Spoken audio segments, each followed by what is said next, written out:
Copyright disclaimer under Section 107 of the Copyright Act 1976. Allowance is made for fair use for purpose. पीले दांत वाली बहू रंजना कभी brush नहीं करती थी।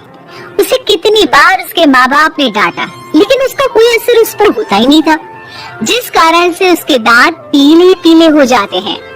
शादी के बाद अरे बहू, वैसे तो तुझ में कोई कमी नहीं है, पर तेरे दांत इतने पीले कैसे हैं बेटा? कैसे है मतलब? कोई सर्जरी थोड़ी ना कराई है। वो तो क्या नाम, मैं ब्रश नहीं करती थी तो पीले हो गए। अब क्या करूं?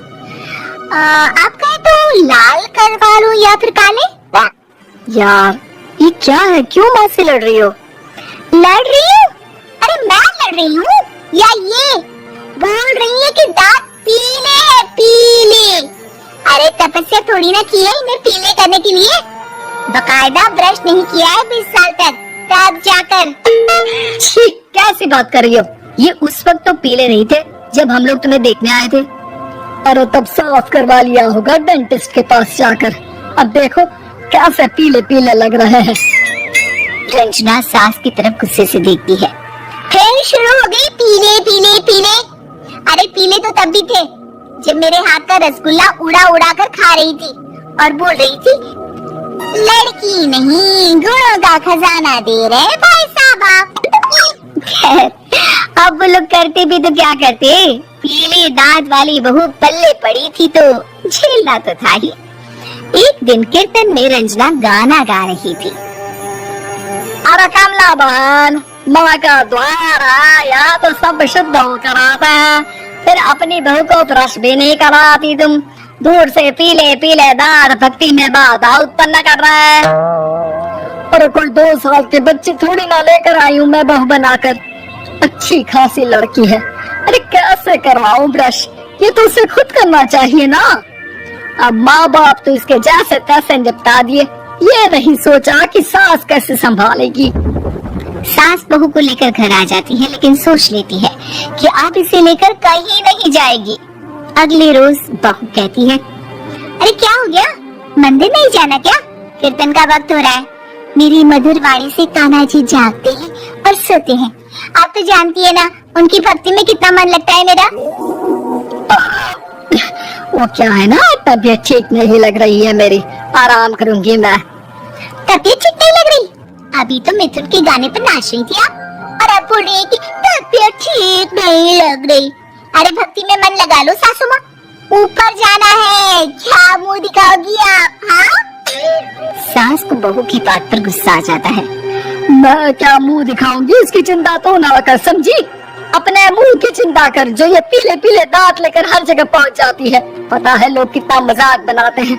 ना जी ना, मैं नहीं जाना कहीं तेरे साथ।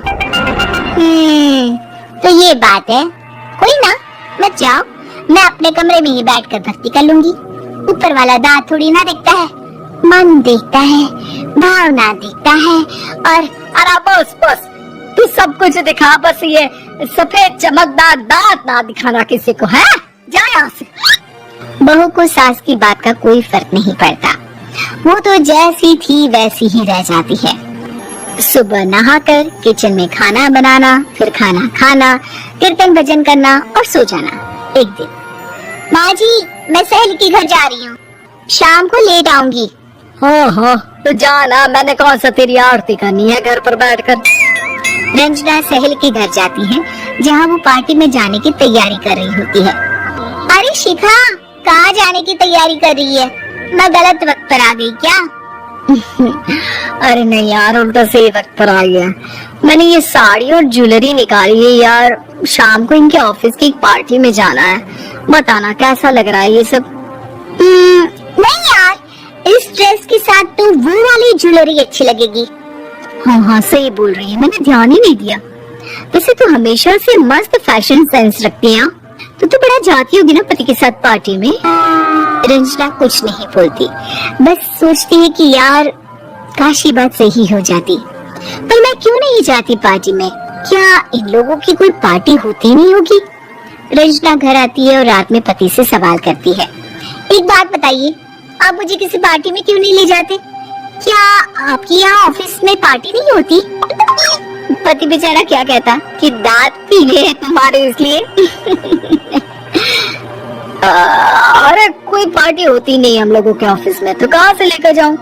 और मार्केट, मॉल, कहीं वीकेंड घूमना, कहीं तो अरे यार सारे हफ्ते में एक छुट्टी मिलती है, तो सोचता हूँ कि आराम ही कर लूं। क्यों? रंजना मन मार के रह जाती है। पहले कभी सास के साथ मंदिर जाया करती थी, लेकिन वो भी सास ने ले जाना बंद कर दिया। घर बैठी बैठी रंजना बोर हो जाती है। तभी उसे आइडिया आता है और वो बाइक के जाने का सोचती है। सासू माँ, 2 दिनों के लिए मम्मी के घर जा रही हूँ। अच्छा ठीक है, आराम से जा।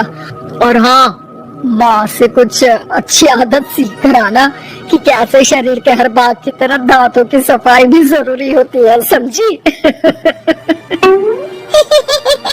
शुरू हो गई ना आप? वो लोग आपकी तरह नहीं है कि छोटी छोटी बात का बतंगड़ बना दे। उन लोगों के लिए मैं मायने रखती हूँ, ना कि मेरे पीले पीले दांत। रंजना माँ को बिना बताए उन लोगों को सरप्राइज देती है, लेकिन जैसे ही वो दरवाजे पर पहुँचती है, अंदर देखती है कि घर वाले कहीं जा रहे होते हैं। अब माँ, काश रंजना दीदी के दांतों वाली प्रॉब्लम नहीं होती, तो वो भी हम लोगों के साथ चलती ना बुआ जी की बेटी की शादी में। हाँ बेटा, लेकिन अब उसे कौन समझाए कि उसको उसके पीले दांत नहीं दिखते, लेकिन उसके आसपास के लोगों को कितना एम्बैरेसिंग फील कराते हैं। मुझे तो कितनी बार उसके स्कूल की टीचर ने शिकायत की कि उसके साथ कोई लड़की बैठना भी नहीं चाहती, और ना ही कॉलेज में कोई उससे बात करना चाहता था। लेकिन पता नहीं क्यों उसे ये बात समझ में नहीं आती। कोई कमी नहीं है उस लड़की में, बस यही कि दांत पीले हैं। वो तो भला हो जीजा जी और उनकी माँ का, जो दीदी को जैसी है वैसे ही रखा हुआ है। रंजना को अपने घर वालों की बात सुनकर बहुत दुख होता है। वो सोचती है कि वो क्या करे, लेकिन फिर वो सीधा डेंटिस्ट के पास जाती है, अपने दांत चमकाती है और कसम खाती है कि वो रोज ब्रश करेगी। अरे क्या हो गया? तुम तो 2 दिनों के लिए गई थी ना? पर कोई ना, अच्छा है, चलो आ गई तो। रंजना सास के सामने आकर खड़ी हो जाती है और पूरी स्माइल करती है, उसके चमकदार दांतों को दिखाती हुई। हाँ? चले मंदिर।